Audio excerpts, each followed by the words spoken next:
आई अंब्याचा उदो उदो.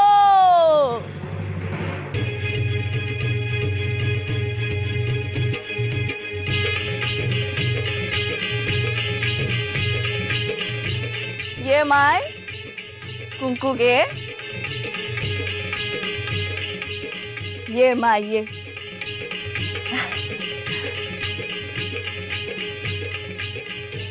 आषाढी जशी जनाबाईला पावली तशी तुला बी पावली बघ पोरी.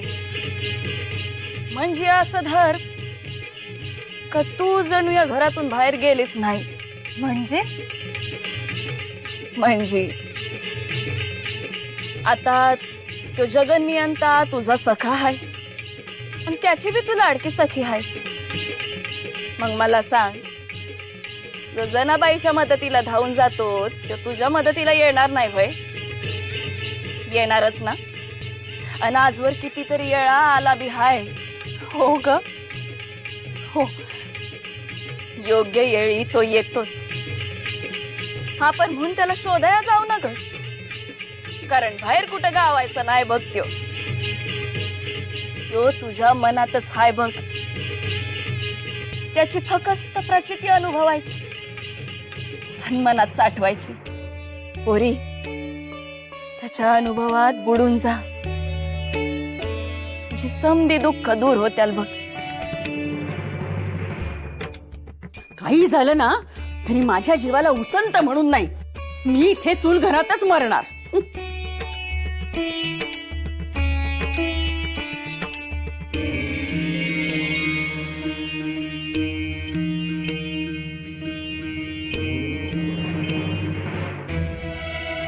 सासू काकू, मी आलीये बरं.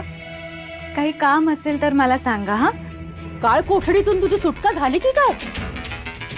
आणि त्या तिघी कुठे आहेत? हमकाया अहो त्या पुण्य कमवतायत. पुण्य म्हणजे मठात पाठवायला पीठ तळतायत. तुम्ही पण जाता का? हे काहीतरीच काय खुळ लागलं काय तुला? मी कशाला जाऊ तिथे दळायला? माझी कामं कोण आटपणार मग इथे? बरं मग मी काय करू? चुलीत घालायला लाकडं नाहीयेत. काय हाडं घालू माझी? जा लाकडं घेऊन ये.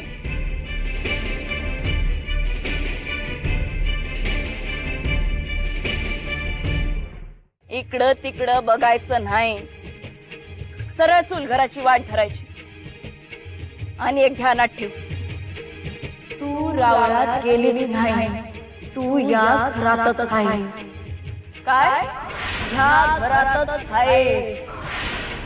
आई अंब्याचा उदो उदो.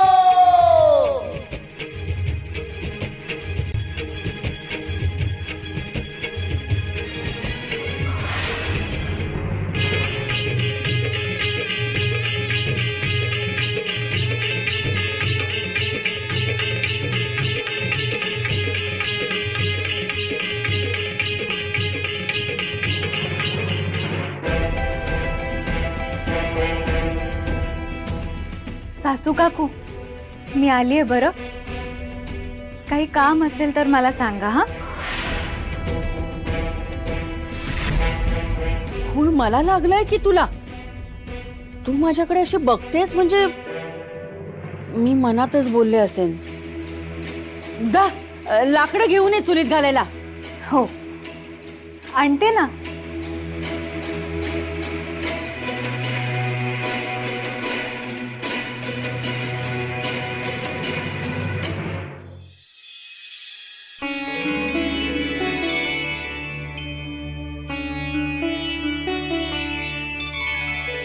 जोगतीण माय म्हणाली ते अगदी खरंय. देव आपल्या मनातच असतो. तसंच तुम्ही दोघंही माझ्या मनात आहात. आज हे लोणी साखर भरवते. ते गोड मानून घ्या. हा,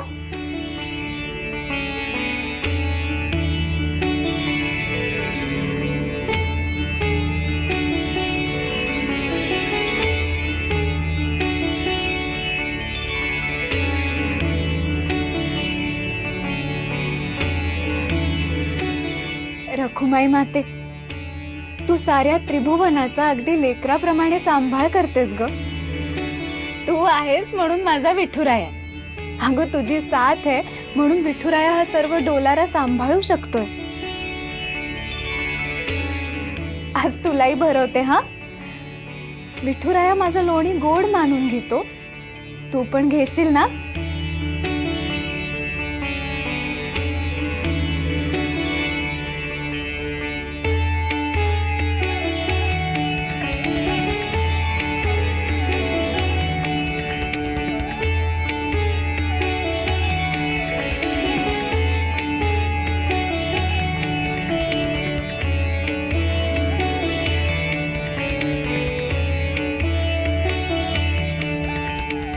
सखू, अगं पक्वान्नापेक्षा सुद्धा गोड लागलंय तुझ्या मातेला, हो ना? मन भरलं हो. अशी आषाढी कधीच साजरी झाली नाही, हो ना?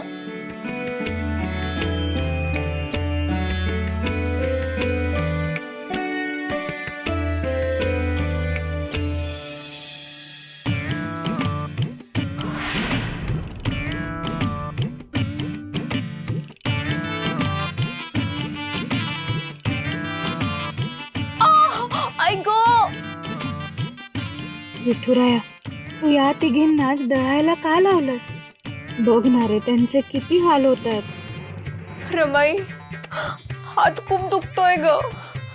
वर सुद्धा गरवत नाहीये. तू एकटीनच दळलंस का ग? आणि रमाई म्हणून कशाला गळा काढतेस?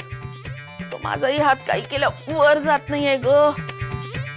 चांगली अद्दल घडली साळका यांना. अरे पण तुम्हा तिघींची एवढी अवस्था होईपर्यंत तुम्ही एवढी कामं का केलीत? आणि हे असताना तुम्ही का काम केलं? अरे सवय नाही तर दळायचं कशाला ना? कोणी करायला सांगितलं होतं तुम्हाला? सखू मामी तर रोज दळते. तिला किती त्रास होत असेल? शंभू, तू गप्प बस. आणि काय रे, तिला मामी कशाला म्हणतोय? ती दासी आहे आणि कामच आहे ते तिचं. तेच ना, तिनेच केलं असतं. पण रमाईच्या या पुण्य कमावण्याच्या नादात आमची पार वाट लागलीये. मलाही कळत नाही मी दळायला का सांगितलं.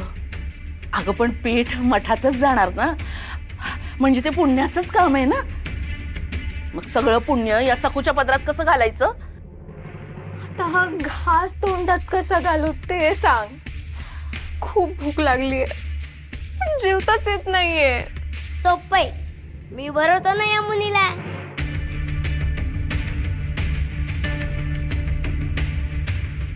अरे वा, ही चांगली कल्पना आहे. सावकार, तुम्ही पण मला भरवा ना.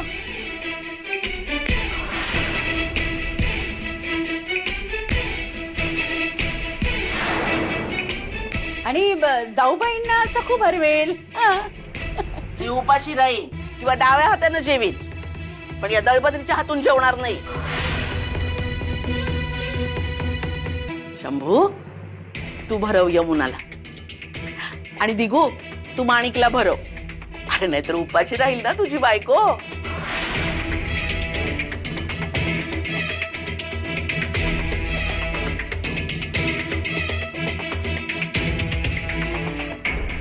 सावकार, अहो भरवा ना. खूप भूक लागली आहे.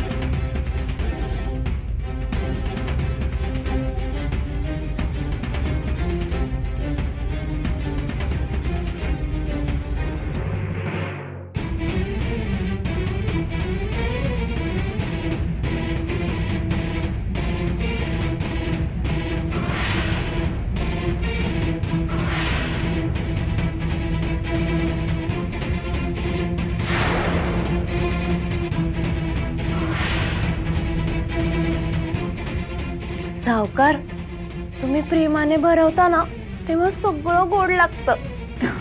भरवा ना.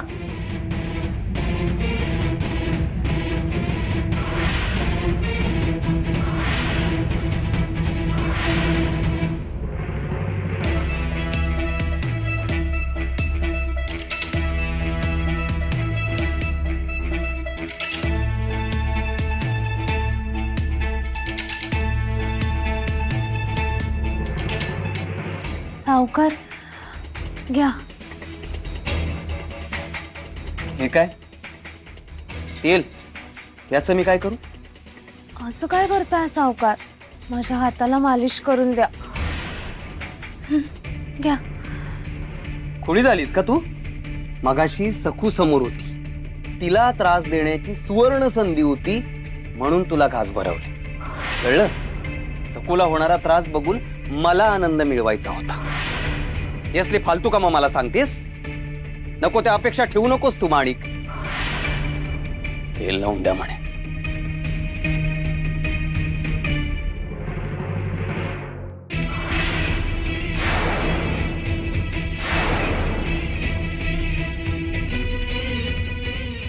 ए, दारात काय उभी आहेस? आत ये आणि माझ्या हाताला मालिश करून दे. अहो राणी सरकार, मी इथे असताना फालतू माणसांची गरजच काय? मी देतो ना मालिश करून.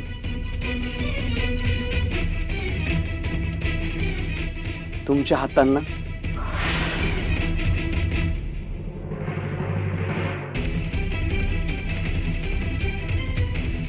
या.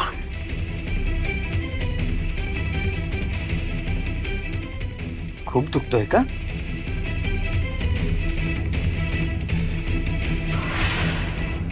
तू जा ग. माझा नवरा आहे ना, आता तुझी काय गरज? जा.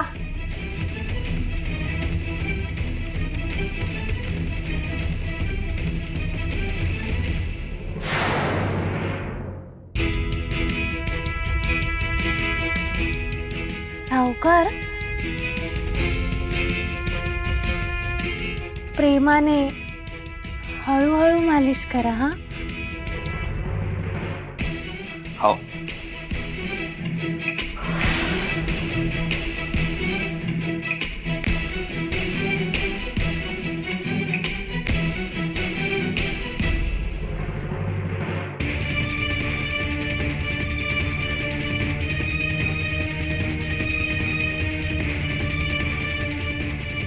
हे बरं नाही सावकार. सखू समोर आली की तिला जळवण्यासाठी तुम्ही माझ्यावर खोटं प्रेम आहे असं दाखवता का? माझं तुमच्यावर मनापासून प्रेम आहे, तरी तुम्ही मला अशी वागणूक का देता? अजून किती काळ मी माझ्या प्रेमाचा अपमान सहन करायचा आहे? मिळवेल. मी माझ्या हक्काचं प्रेम नक्की मिळवेल, ओरबाडून नाही. तुम्ही स्वतः माझ्या जवळ याल, बघाच.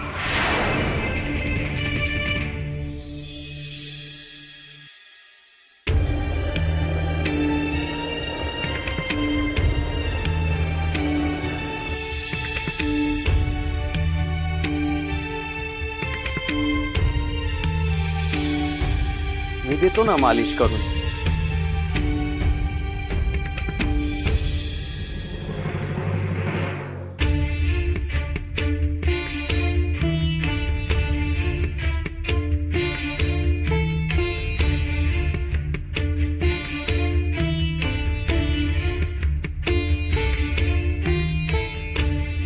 इतकं कशाला अस्वस्थ व्हायचं? आपल्यावर विश्वास हवा.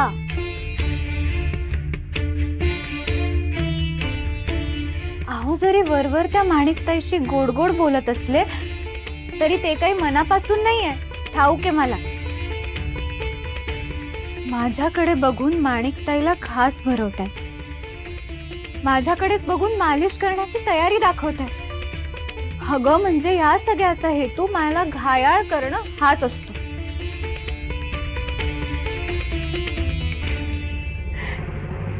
अगं सखू खुळे, अहो तुझेच आहेत या गोष्टीची खात्री बाळग. तुझ्या बरोबरचं तुटलेलं प्रेमाचं नातं त्यांना व्याकुळ करतंय आणि ते पुन्हा जोडता येत नाहीये ना, म्हणून त्यांना त्रास होतो. पण येईल, ती वेळ सुद्धा नक्की येईल. आपला विठुराया करेल ना. त्यामुळे आनंदी राहा, आनंदी. तुझा प्रामाणिकपणा वाया जाणार नाहीये ग.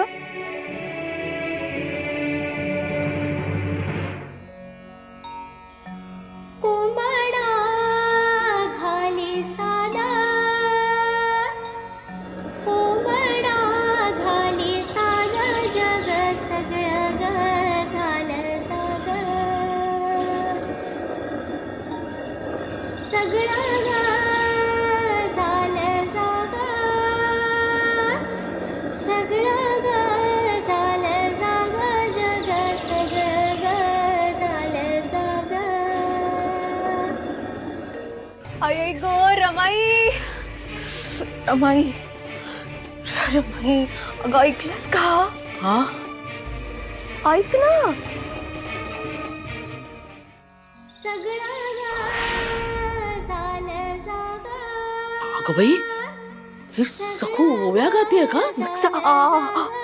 अगं मग सांगतेय काय, रमाई आपण आषाढीला तिला रावळात जाऊ दिलं नाही, घरात कामात गुंतवून ठेवलं.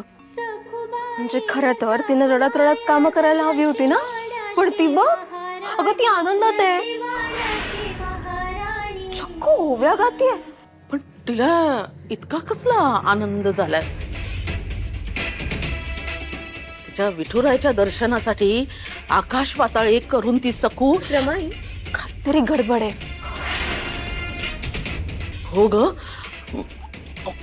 मलाही संशय येतोय. चल चल जाऊन बघू चूल घरात. चल.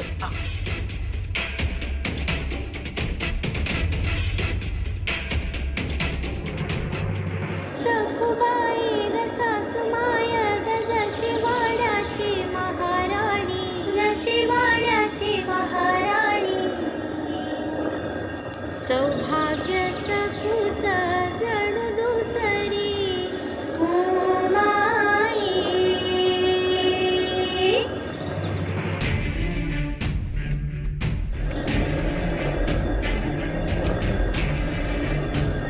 मी काल म्हणाले होते की मुकी मुकी होत जाईल, पण बघ आता बाई किती आनंदात गातायत. पण काय ना यमुने, मनात आनंद असला ना की गळ्यात गाणं येतच नाही का ग सखू? मला सांग सखू, काल रावळात आषाढी कशी साजरी झाली? आषाढी, हो आषाढी तर खूप छान साजरी झाली.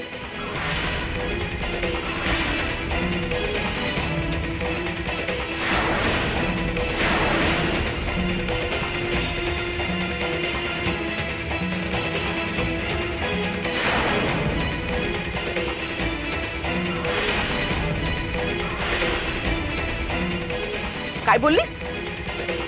म्हणजे आम्हाला फसवून तू रावळात गेली होतीस? कधी? बोल ना, आता का दाखिळी बसली? तुझ्या वाक्याचा काय अर्थ होतो? तू रावळात गेलीच नाही, तू या घरातच आहेस. काय? ह्या घरातच आहेस. बोल बोल चच्चाट. म्हणजे काल सकाळी स्वप्नात मी रावळातला तो भव्य सोहळा पाहिला. हो, म्हणतात ना, कर्मकांडापेक्षा मानसपूजा श्रेष्ठ. अगदी तसंच मी सुद्धा मानस पूजा केली स्वप्नात. तू स्वप्नातच बघ, प्रत्यक्षात तुझ्या वाट्याला काही येणार नाहीये. आणि थांब, काही बोलू नकोस तिला. पुरे झालं दळण. जा, पाऊस थांबलाय तोवर नदीवरून कपडे धुवून घे. जा.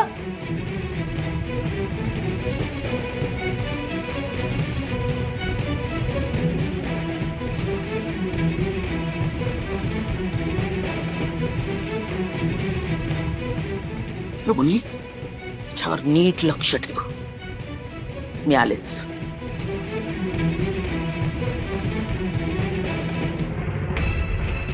रमाईला सांगितलं मीच, आणि बोलायला गेल्यावर मलाच का थांबवलं रमाईने?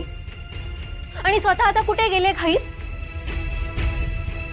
रमाई ना नेहमी असंच करते, मला नेहमी अंधारात ठेवते, अर्धवट माहिती देते. मोतीचुराच्या लाडवावर वेलचीचा दाना उठून दिसावा तशी तुझ्या थोबाडावर काळजी उठून दिसतीये. काय झालं? 3 पोती पीठ आणलं होतं, सेवकांकडे जमा केलंय. 3 पोती पीठ एका दिवसात दळून झालं? हा, सखूकडून करून घेतलं असेल नाही का? हा. पण तिनं बी एका दिवसात 3 पोती म्हणजे ही फक्त नावाला आहे बाबाजी महाराज, मुख्य काम मीच केलंय. आता मठात पीठ द्यायचंय तर या पुण्याच्या कामाला माझा हातभार लागणार नाही का? अगं एवढं पुण्य कमवलं तरी चेहरा का उतरलाय मग तुझा असा? हा? का सखूबाईंनी तुला न जपणारा काही व्याप केलाय? अगदी मनकवडे आहात तुम्ही बाबाजी महाराज, बरोबर ओळखलं. म्हणजे बघा, काल आषाढी होती. हा मग काय तर, तिला तिच्या देवाला कुठं ठेवून कुठं नको असं झालं असेल. हो तर अहो, आषाढी असून आम्ही तिला राऊळात पाठवलं नाही तरीही तिच्या चेहऱ्यावरचा आनंद कमी होत नाही. म्हणजे जणू काय आषाढी साजरीच केली अशाच आनंदात आहे ती. हे मला खूप काळजीचं वाटतंय बाबाजी महाराज. मला सांग मनोरमे, पूर्ण वेळ ती घरातच होती ना? हो अहो, माझ्या डोळ्यासमोरच होती. मी तिला बाहेर जाऊ दिलं नाही तरी इतकी आनंदी कशी?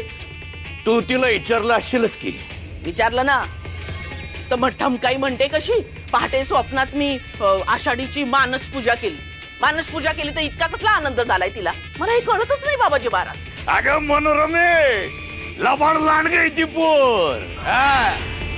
आम्हाला समजलं तिच्या आनंदामागचं खरं कारण. खरं कारण म्हणजे बाबाजी महाराज काय खरं कारण? मनोरमे, ज्या कामासाठी सखू परत आलीये ते काम झालं असणार.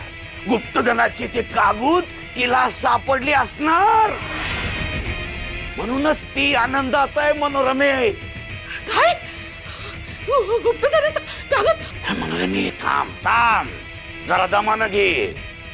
एकदम अशी हुरळून जाऊ नगस. आधी आम्ही खातर करून घेतो. असा फास टाकतो का ती स्वतःच्या तोंडानं तिच्या आनंदाचं खरं कारण सांगेल. आम्ही बघतो खरं काय ते.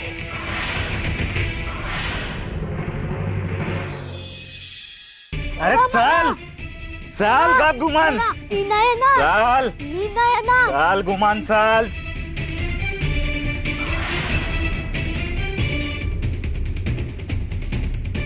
काका कुठे नेताय त्याला? काका ओढत कुठे नेताय? काका